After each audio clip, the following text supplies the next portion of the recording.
Good evening. Welcome. Welcome to the Death Café. My name is Dr. Andrea Deerheart, and I have the honor of facilitating the Death Café today. And it's lovely, lovely to have you, especially on this eve of Thanksgiving. Are you cooking in the background or taking a little break for yourself?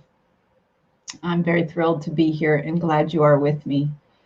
How about we take just a moment to ground together? I don't know what your day was like or where your heart is or where your energy, but let's come together in community. Find yourself a comfortable place to be, and if it feels right to you, go ahead and close your eyes. Take a moment to just connect with your breath. No need to control it. Just listen to the sounds of your breath. Follow your breath in, down into your lungs, and breathing out. Just noticing breathing in and breathing out. How about we take a nice collective deep breath in together? Pause for a moment and let it out with a sigh.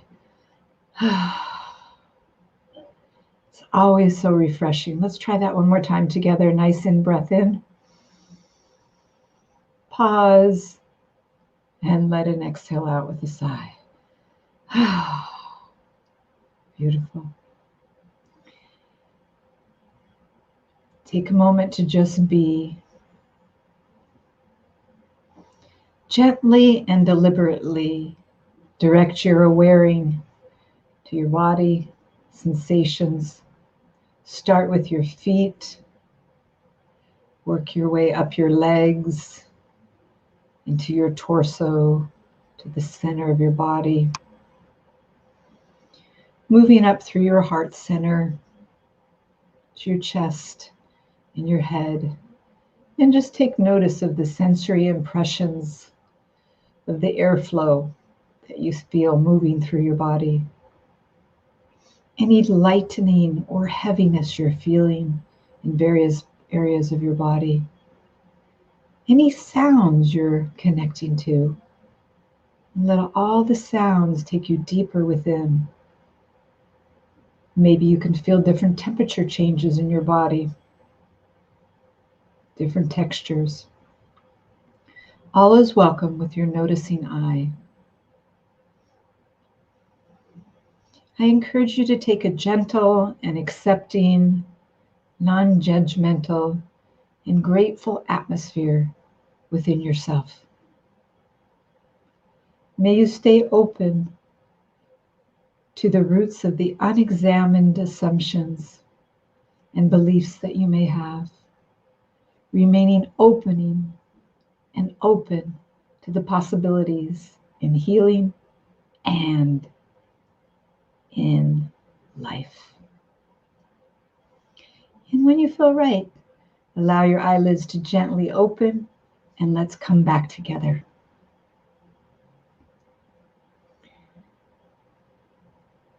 Well, welcome to the Death Café. And I want to share a little bit about the Death Café for those of you that may be new to the cafe. You know, the Death Café is interesting because it identifies both a movement and an individual gathering like we're having this evening. And the gathering is also part of the movement.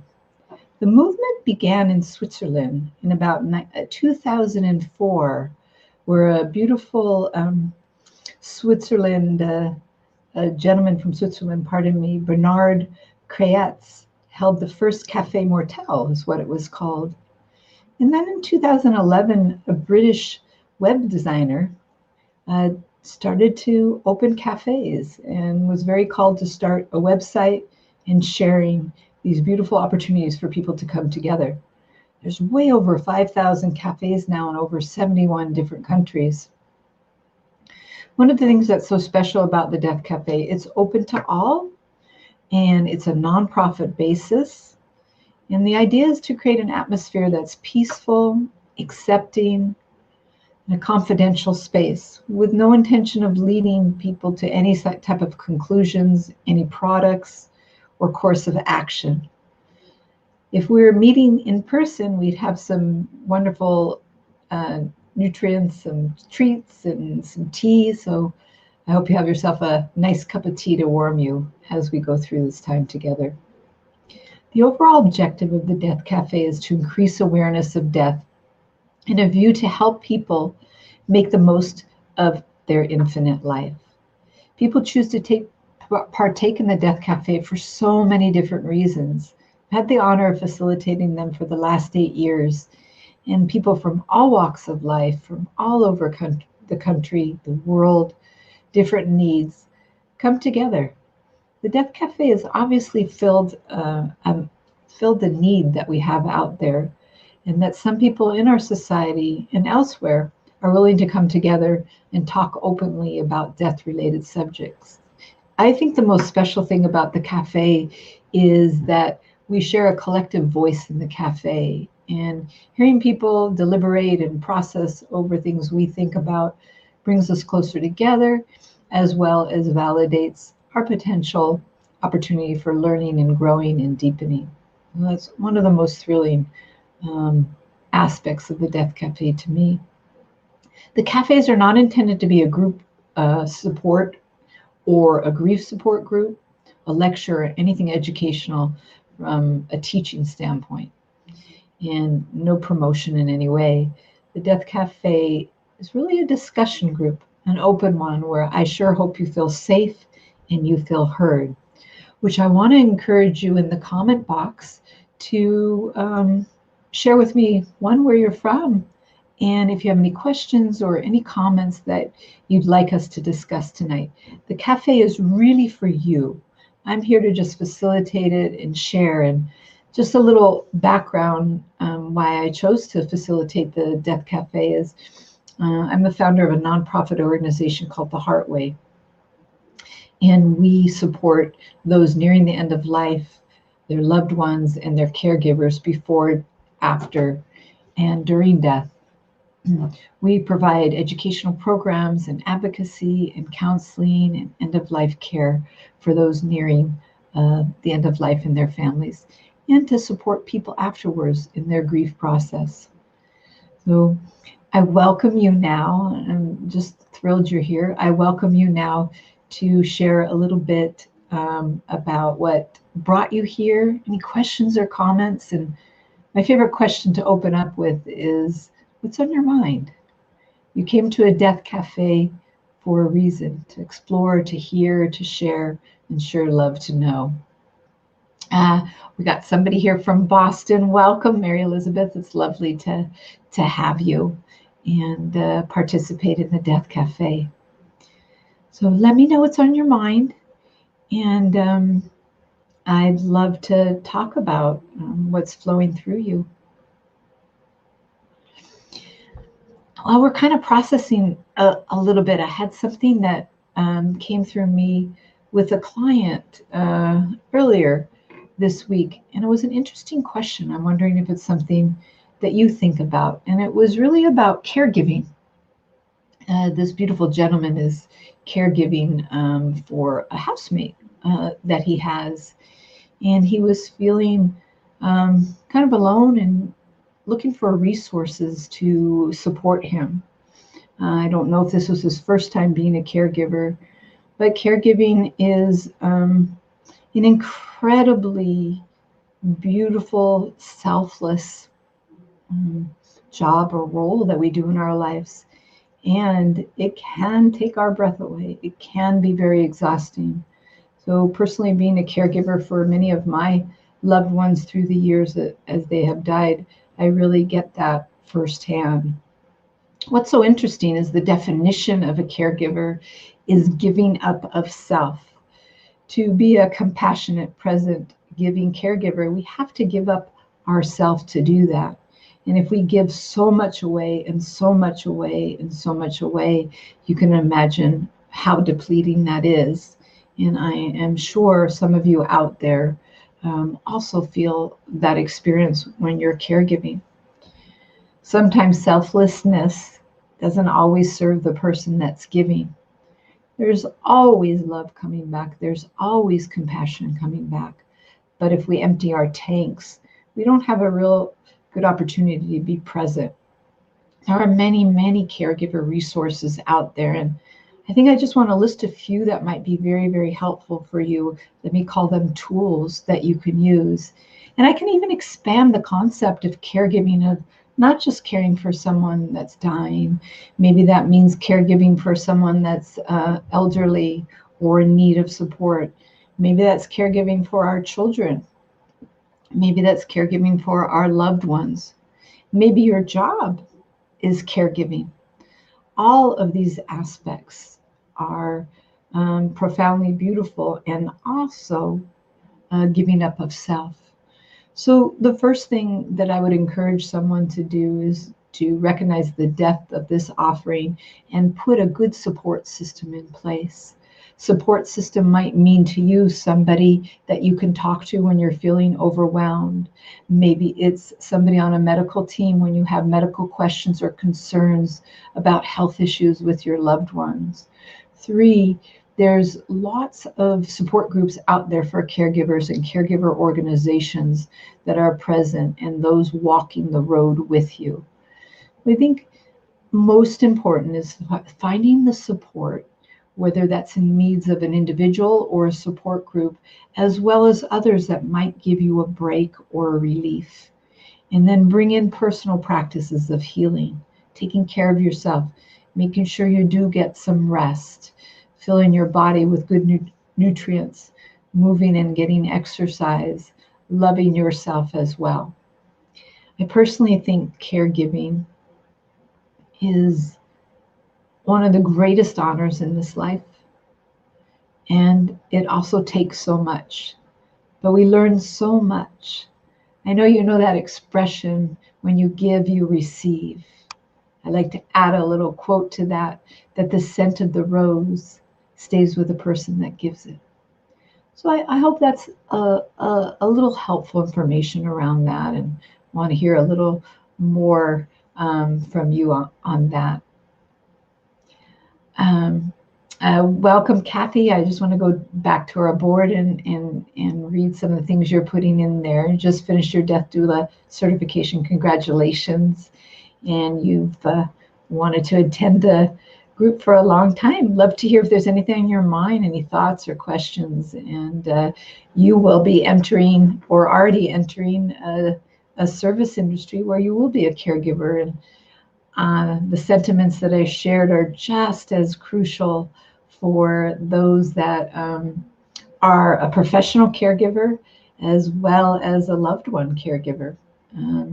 It makes no difference. It matters not whether you have the professional background or not. When we're following our calling, in yogic terms, that's called dharma. It's beautiful. And it too can at times take so much of us. We're looking to create harmony. We're looking to create harmony in what we put out there in life. I used to use that expression balance. And then I realized that balance, at least in our Western culture, balance is almost a new form of perfection. Like we want to get the balance just perfect. And many of you know balance always has a little tippiness to it, a little unbalance or an unevenness. And that's the human condition. So I like to say I'm striving for harmony, striving to find the peace in my actions in this life. And caregiving is a great opportunity to challenge that harmony and a great opportunity to be in service. We do have to be mindful of how we care for ourselves as well. I know you know this expression, if we're not taking care of ourselves, we actually don't have the means to care for someone else. And it's an incredible amount of physical, emotional, and spiritual energy to be present for a loved one in any condition. Yeah. Thank you. Welcome. So many people are coming on now, and it's lovely to see you.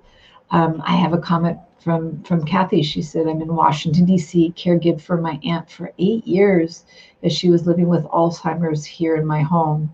December 24th was the 1-year anniversary of her transition.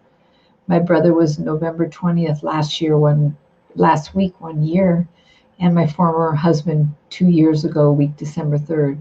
This is a rich time to sit with the ancestors. It sure is. Anniversaries are so special of our loved ones that have died. It is another great opportunity to create a ritual around making a connection, a beautiful time to contemplate our loved ones and how they have touched our lives and how they continue to touch my life, our lives. And Kathy, my heart is with you while you're in this sacred time in being with your ancestors. There's a beautiful expression about our loved ones. There's so many different traditions that have spent eons, if you will, hundreds and thousands of years exploring life, death, and the beyond. This one really brings it home for me, is that when a loved one dies, we have an opportunity to establish a new relationship with them. Yes, their physical body dies, their physical presence dies, but we still have an opportunity to be connected to them, whether that's in our dreams, whether that's in our honorings, whether that's in our memories, and always within our hearts.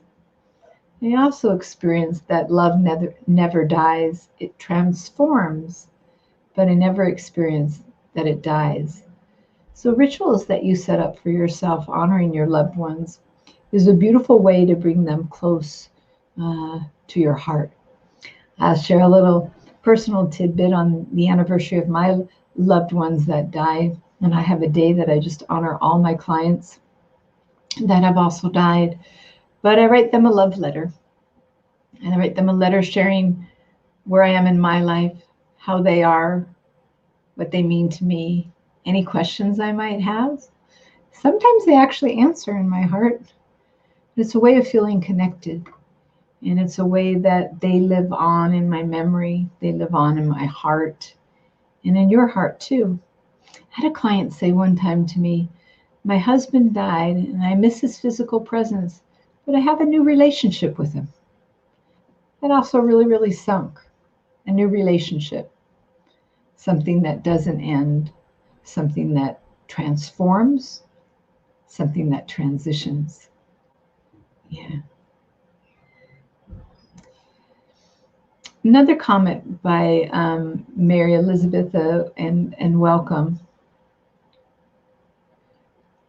I see the comment that you have awareness of the need to do more thinking in preparation for my own end of life in light of COVID and the uncertainty many of us are facing, a deeper sense of peace of mind. Thank you for sharing that, Mary Elizabeth. And it is an incredible gift we can do for ourselves and our loved ones, is preparation for our own end of life. And COVID and the pandemic and the experience that we are all in right now, all over the world, definitely brings forth our mortality. There's so many uncertainties and so many unknowns. So how does preparing for our own end of life serve us? Well, it's kind of interesting. We were born, we signed a contract that one day we would die, but we live as if we don't die, which is kind of curious. We also plan for so many things in our life, our vacations, and yes, we will get to plan vacations again and travel safely. Our vacations, we plan maybe for our education or our children's education. We plan and we save maybe to buy a home. We plan or save and we plan our creative processes. We do a lot of planning in our life, but yet we don't plan for an end of life. That's so curious. And I know that's inspired by our fears and inspired in some communities and areas with a sense of denial. We live in a culture, after all, that is anti-aging. And how can you die if you're not going to age? So there's a lot of work in our acceptance, but kind of bringing it back to preparation for our life. our Om end, if you will. It is a beautiful gift not only to you, but to your loved ones. My sister and mom died within a short period of each other about a year ago. And my sister was young. She died of breast cancer. Young, she was 49 years old. And she had nothing planned for her end of life. Nothing. I was her durable power of attorney for healthcare and had that honor of caring for her the last couple months of her life. But she didn't have her will done. She didn't have a lot of directives on what she wanted done as far as her body, as far as burial, as far as her things. We were very close, so I felt comfortable in knowing how she wanted to be cared for the end of life. But it left the family in a real challenging position. It was incredibly hard on top of the grief to figure out the myriads of things from financials to her material goods at the end of life. Lots of questions of where this document was and where this is, and she had 2 young kids. So it was a real heaviness on the family on top of completely in grief of missing her. So that's one way of looking at preparing our end-of-life documents, is it's a gift, an incredible gift of love for our family. Another aspect is a gift to us. We have a finite life, and understanding that, planning for it, celebrating it, gives us an opportunity to live more, gives us the opportunity to be healthier. Our immune systems are directly related to our emotional life, our emotional stability. And when we take care of the business in life, we feel good. We don't have that gnawing experience in the back of our lives. There's lots of tools and lots of support for that. And we'll have further discussions on advanced directives. And if you have any more specific questions about those, please don't hesitate to contact me through the HeartWay on Facebook or our website, theheartway.org, and I'm happy to provide you tools. We have some tools on the website and a new site coming out with some more resources for you. But for me, it's an incredible gift and incredible relief. I just updated mine, for example, and it's like, because I don't know when I'm going to die. So I know that my loved ones will have the information we need. And lastly, that I want to say about preparing for end of life is when we go into the contemplation and the work of discovering how we want to be treated at the end of life, we get a huge relief and an understanding and a little deeper connection to our own mortality. And that inspires life. Knowing that we have only so much time inspires us to be more present in our lives. Inspires us to tell those people in our life what they mean to us. Inspires us to complete a goal maybe that we want to do. So it's to me, it's very, very precious. It's very, very freeing for our lives and a great gift for ourselves and our loved ones. So if you haven't done your advanced directives or end-of-life planning, I really encourage you to do that. Once you do that, once you create that information, and it can be as simple as just writing it down. Write yourself a love letter. What are your wishes? What are your fears? How do you want to be treated? And once you've done that, share that with the people you love, the people that you trust, and the people that'll be caring for you. Because they need to know how to show up for you, because that's so important for them as well. So important. So I hope it's a little helpful in that.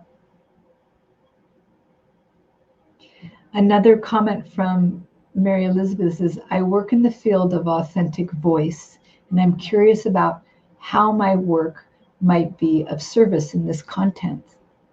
I'd love to hear a little bit more, Mary Elizabeth, of what you mean by the field of authentic voice. I can imagine a little bit about that. And I think the most important thing at the end of life, if you are in service to someone at the end of life, is our authentic voice. And even connected with that is our authentic presence. I'm writing a end-of-life practitioner training program that will be implemented next year.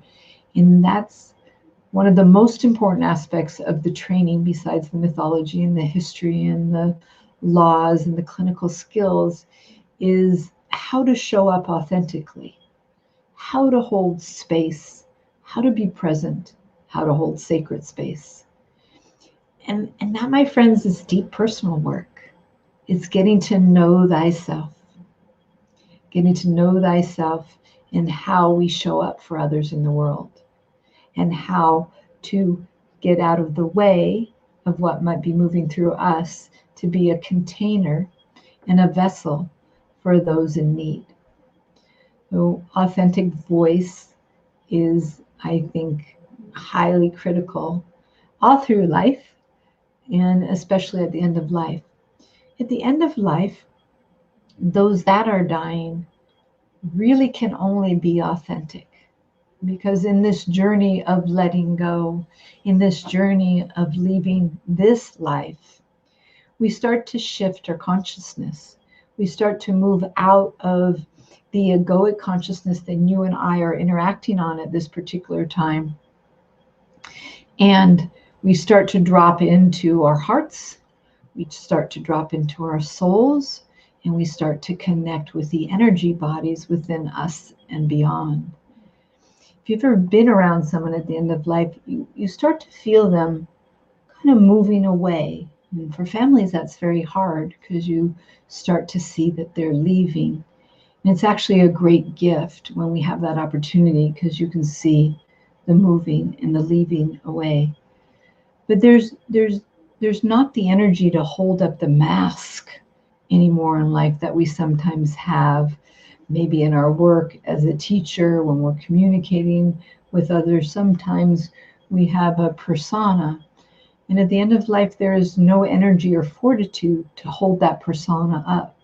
And what comes bubbling up is authenticness. What comes bubbling up is our true nature. And that's personally what I absolutely cherish about having the privilege of being with so many at the end of life. They teach me about truth.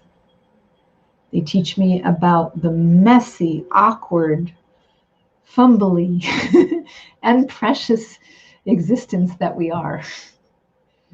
Yeah. And it's so real.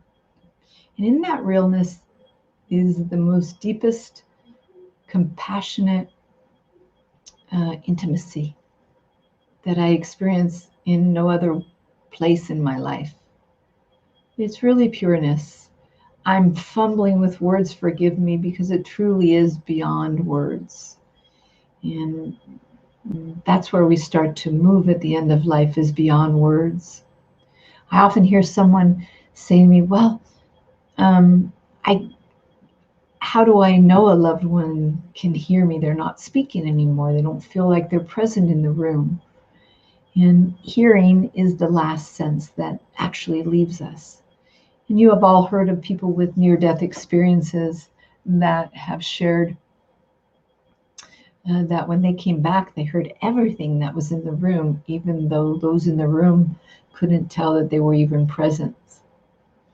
And the last words, the last sentiment, the last experience, the last feeling goes with us when we leave. There was such a beautiful woman on one of these cafes that talked about not being with her father at the beginning of COVID. And she said, what replaces touch? And I said, nothing replaces touch. However, touch is a form of love. And we have many facets of love. So I encouraged her to do just what I shared with you about sharing with her dad, her love, how her dad touched her life, and what she's going to take with him, and sharing her just raw, pure love, letting her know that her dad know that she was going to be okay and that he would be okay, and whatever else moved through her heart. She shared with me a few months later that she did get to be with her dad, which was just so beautiful, and shared some of the things we talked about, and was so grateful to have that intimate, passionate, close voice. So, yeah. Mary Elizabeth responded, a presence practice that uses the vehicle of the voice to both hear, receive, communicate, express what we as human beings need to connect with, feel, and reveal to ourselves and others. Beautiful. Thank you. And yes, that's the pureness. We have so many layers, don't we? Sometimes of our journeys in life, always our journeys in life, some of our hurts that we bring forward, some of the layers that maybe are on top of our heart that prevent us from totally opening up. At the end of life, that melts away, and we just are our rawness. And we're in a culture where we do. And at the end of life, it really is absolutely just being present. And it's the silence. The silence is where we heal. The silence is where we hear ourselves. The silence is where we experience others. The silence is where we connect with what might be our divine presence, eternal loving presence, our God, our God image. We hear that, we feel that, we sense this in our silence. And at the end of life, being in that space of silence is healing for all that are near. Yeah. Beautiful. Anything else moving through you? I know some people have just joined us, and I'd like to welcome you to the Death Cafe, and feel free to jot down any comments or any questions or thoughts that are moving through you. This cafe is all about you and hearing.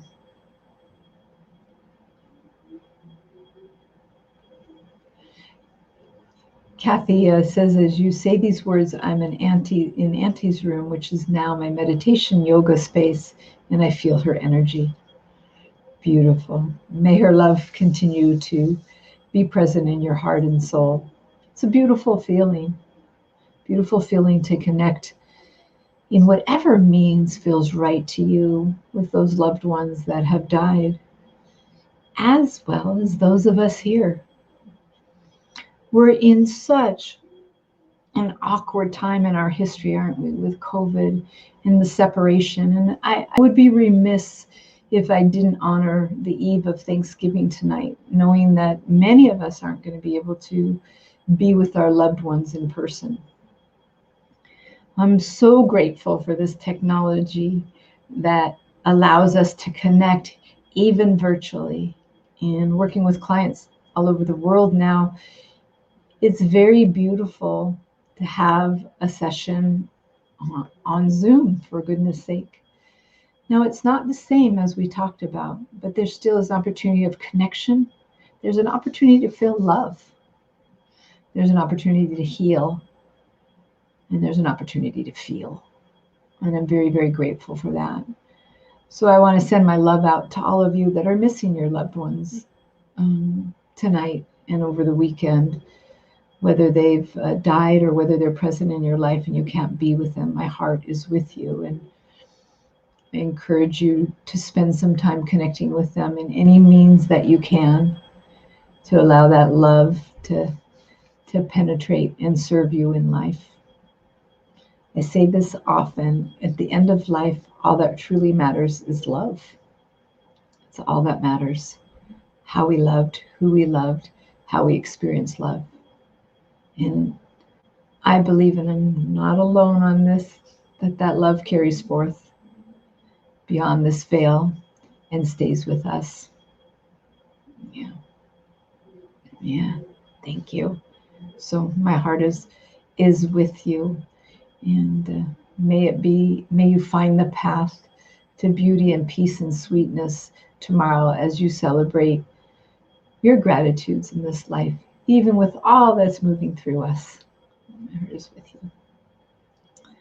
Hi, Claire. Claire writes, I have been recently at a death of a loved one. She had a medically assisted death. It was a blessing to see her in her most authentic state. When she died, it was as though she slipped over to the other side, right here. Beautiful. Yeah.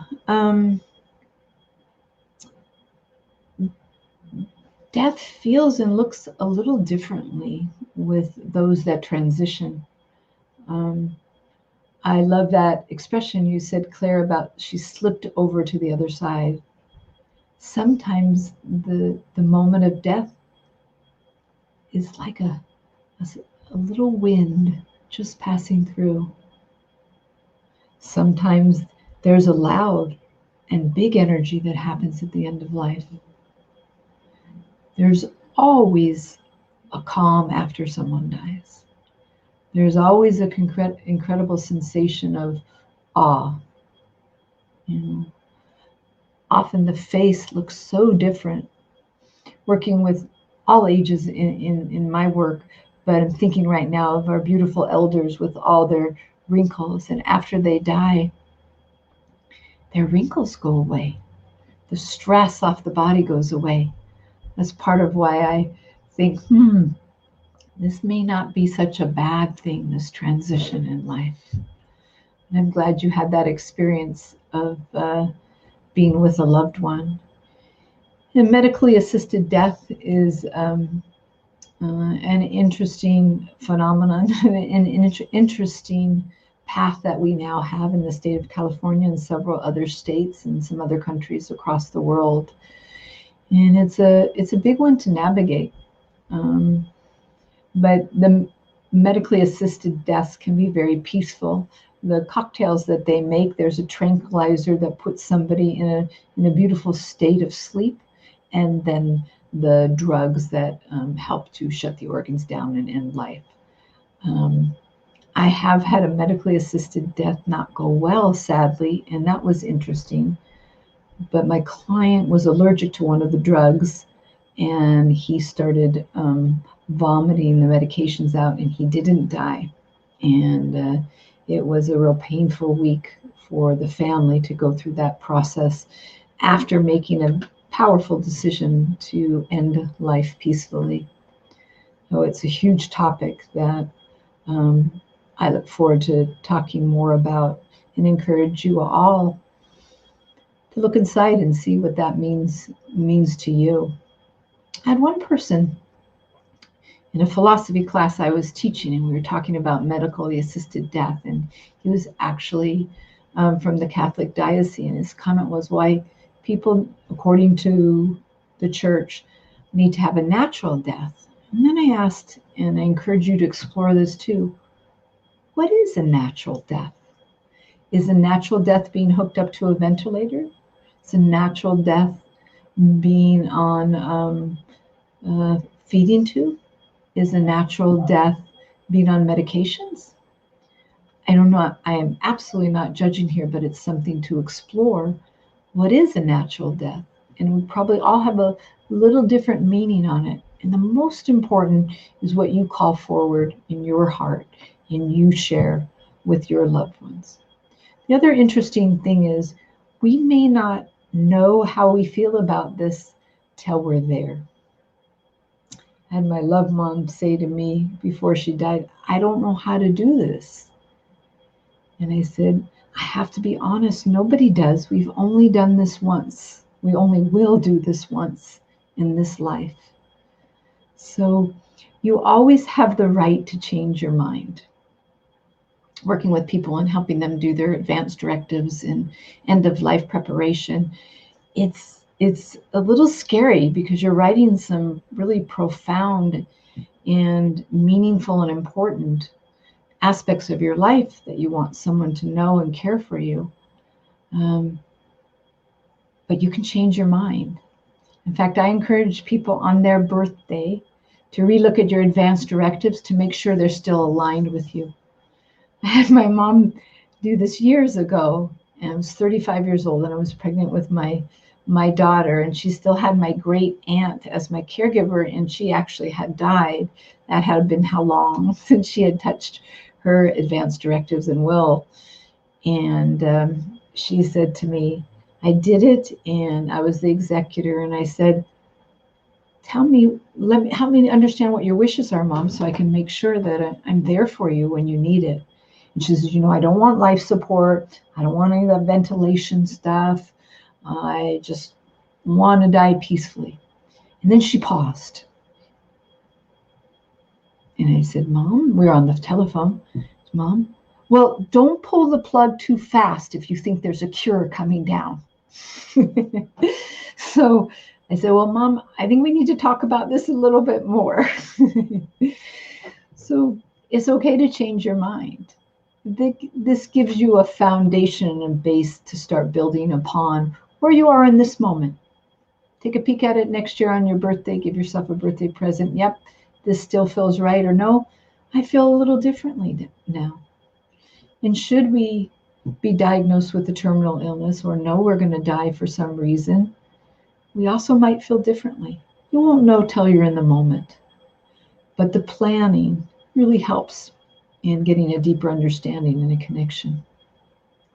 Let's see what else is coming forth.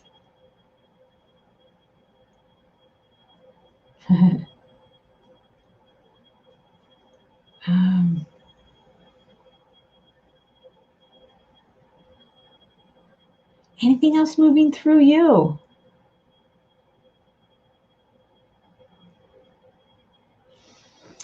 Kathy was also commenting, and this is great, that they're going to be having a Zoom dinner and ritual for loved ones who's not with us. That brings up something, Kathy, that's so prevalent right now. People that are dying during COVID and can't gather in our traditional rituals of a funeral or a memorial or a celebration of life. And absolutely, there's been lots of Zoom memorials or celebrations that really serve. And coming together in grief as a collective, like it's a little similar to the Death Café, coming together in community over a common goal, a common person, a common love, a common mission or vision, really ignites that collective experience within us and a sense of belonging. So there are so many creative ways, and that's what I think this pandemic has done for us, is nudged us into another layer of creativity. I'm getting to be connected with people from all over the world a little easier, and I really cherish that opportunity. So it is a form of connection, and it's different than being in person. So what some people are doing, like Kathy was sharing, is having a Zoom dinner, a Zoom celebration of life, or an honoring or a ritual just to bring our loved ones into our hearts, and then scheduling later next year when it feels safe for everybody to gather and having a celebration of life memorial for the loved ones. Many funerals are still happening. Very, very small groups are allowed to gather, and then there's a Zoom portal for people to be there virtually, and that's beautiful. In many traditions around the world, they have celebrations of life on the 1-year anniversary of someone's death. We know through the beautiful celebrations of Dias de los Muertos, they celebrate every year on Dias de los Muertos and honor their loved ones, have a celebration. Many of them are at the cemeteries, some are in homes, but that's when they choose to bring the hearts and the memories, the celebration, and also whatever grief is present. Often there's a bittersweetness that is experienced in these honorings and these celebrations. The bitterness, of course, is the missing of their presence, their voice, their touch. And the sweetness is of having those memories to cherish in our hearts. The silly ones, the sweet ones, even the ones that are irritating. All of those really touch and tickle us. All of those are part of who we are. All of those we carry forth into our life. Yeah. So thank you. Thank you so much for sharing. It really is beautiful to hear from you and give us an opportunity to connect. Hi, Carl. Carl has attended my in-person Death Cafe. I was going to say live Death Cafe, but this is a version of live too in Nevada City that I did every month. And he writes, "It's good to be with you virtually, and you. It keeps me present with the ultimate limit of this life and what that means. Thank you for holding this awareness. It's my great honor." Thank you, Carl. It's very, very sweet. One of kind of my personal visions has been to do what I can to breathe life into death. I love that expression, is to support the conversation about death on the bridge of life and death. If we look at this pole or polarity that we have of life and death, they're really the same thing, and meet on the bridge and where they connect and where they serve each other. You know, clients say, some of them, "I don't want to talk about death." And I said, "Good, I don't either." And they go, "Come on, you're the death lady." I said, "Well, I really want to talk about how you want to live until you die." It's really, life is a process. Dying is a process, and death is an event. We have a whole lot of living. We write embracing life through honoring death, or embracing life, honoring death. And if we're embracing life, then we're honoring death. If we're honoring death, we're truly embracing life. They really, really, truly are connected. But in Western culture, we still have them separated. And my dedication is to really just continue to create safe places for us to have the conversation. It's really about you and finding your path to peace in life and death. Yeah. So Emily has a question. How can we plan for other people in our families that may be close to death? That's a great question, Emily. If I'm interpreting this correctly, and please let me know if I'm going down a different avenue than you're hoping for. So you're talking about, can we help someone that's close to death plan? And the answer is absolutely. But it takes courage, first of all. It's very hard. Doctors have a really hard time doing this. Talking to someone that you know is going to be dying about death. Yet, it's probably one of the most incredible gifts you could give them. Because at some level, they need to talk about it. They want to talk about it. Some may not. But it's very freeing, very freeing. I can't even tell you how many clients have said, "Thank you. I've been wanting to talk about it, but not wanting to talk about it with my children, or not feeling like I have somebody to talk about without upsetting them."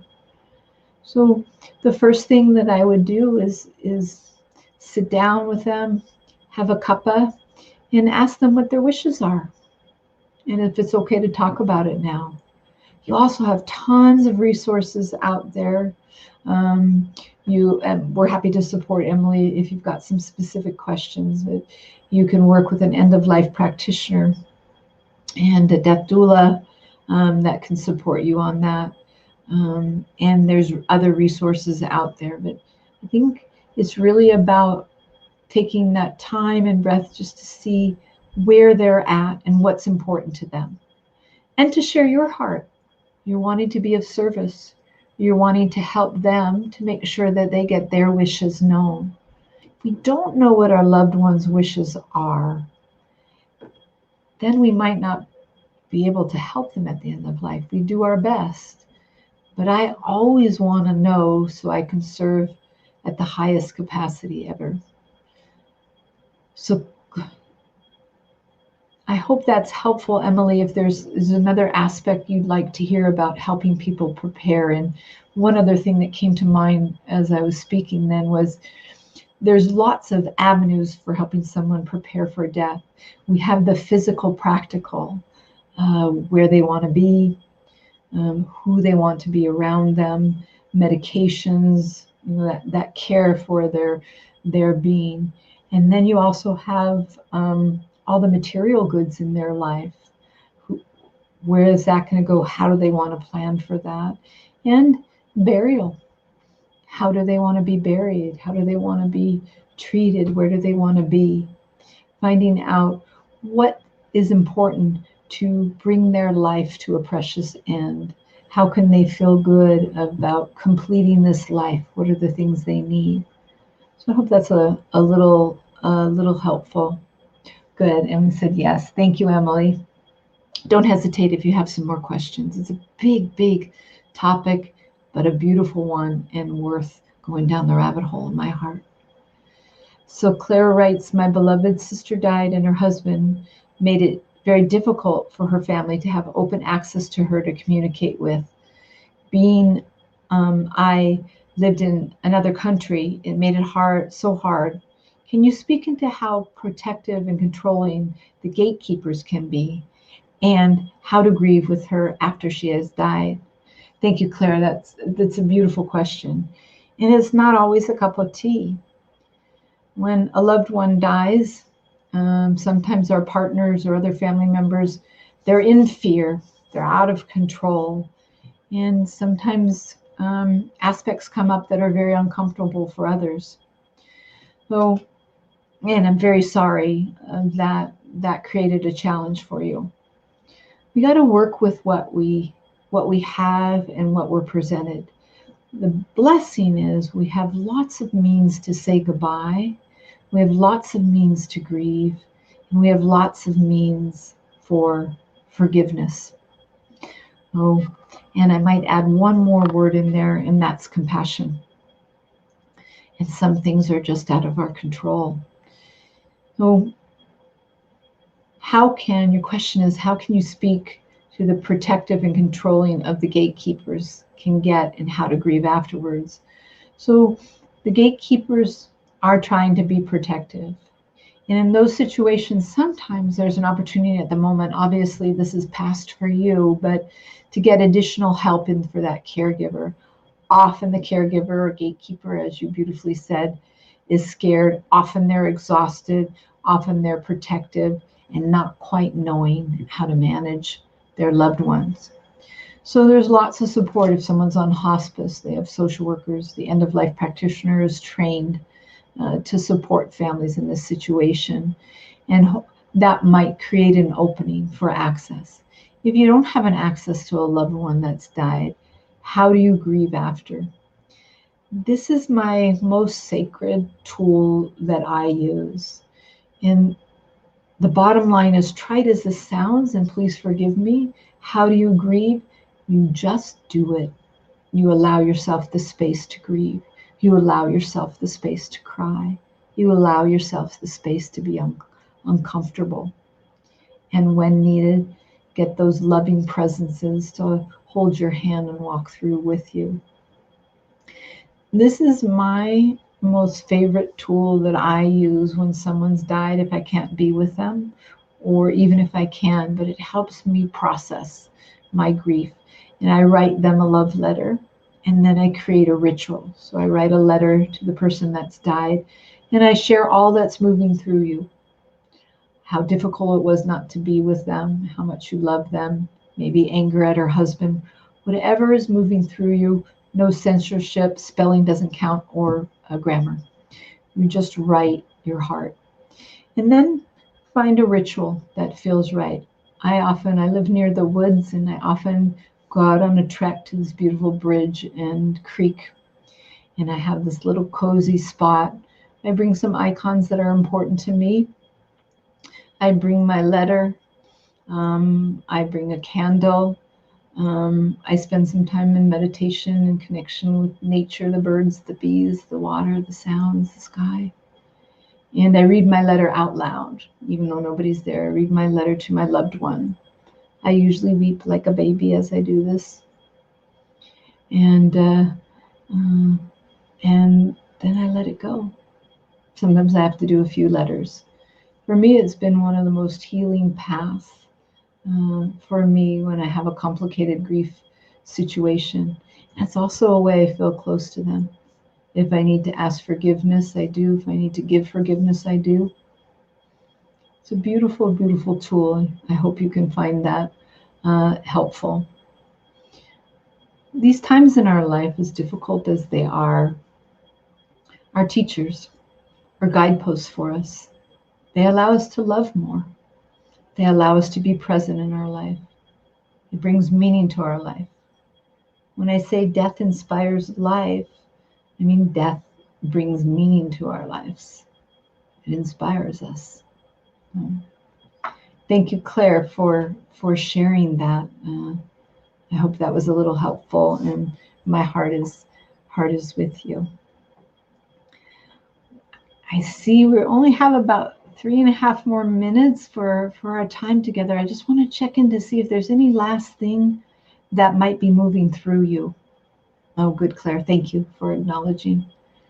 I love the chat screen. We really get a little opportunity to connect. Your questions and comments tonight have been so powerful. You've hit on some amazing topics. I hope hearing of some of the voices of your fellow groups has been helpful, as well as whatever 2 cents I have shared with you. Most important is believing in you and following your heart, and find ways to bring meaning to this life. We only do it once, this life, as far as I know. We may come in other aspects, in other worlds, in other traditions, but we have that empowerment within ourselves to make these choices. And I can tell you, after 35 years of being in service, I'm deeper than before and so grateful. In closing, Emily said, thank you so much for your sweetness. Your compliments are so touching. This Death Cafe happens once a month, and it's the last Wednesday of every month at 7 p.m. We're now on Facebook Live and YouTube Live, which is sweet. And if you missed this or missed aspects of it, came late, or want to share it with others, the video will be up on both Facebook and YouTube for future viewing. I also facilitate a Zoom Death Cafe, which is sweet because we can see each other on the last Monday of every month through a beautiful organization called Laguna Beach Seniors. You can get access to that through our Facebook page. So if you want to get notifications of events and workshops coming up, just click the like and you'll get the notifications. So in closing, and you're all sending sweet thank yous, and I really appreciate that. And truly, it's such an honor to be here and share my heart. And I absolutely believe in you and wish you to feel peace and joy in this life. And bless all your hearts that are supporting others. It really, really, really, really is a beautiful thing in life to do, to give. I want to finish off with a quote for you, and then just a little gratitude. Never lose hope, my heart. Miracles dwell in the invisible. It's by Rumi. And it is so true. Miracles do dwell in the invisible. They dwell in the silence. You just got to try and listen. Just try and be present. They'll speak to you. May your heart, may your body, may your mind be and soul be illuminated by the internal loving presence. May you feel loved. May you know you're loved. May you be cherished. From my heart to yours. A lovely evening and so many blessings to you.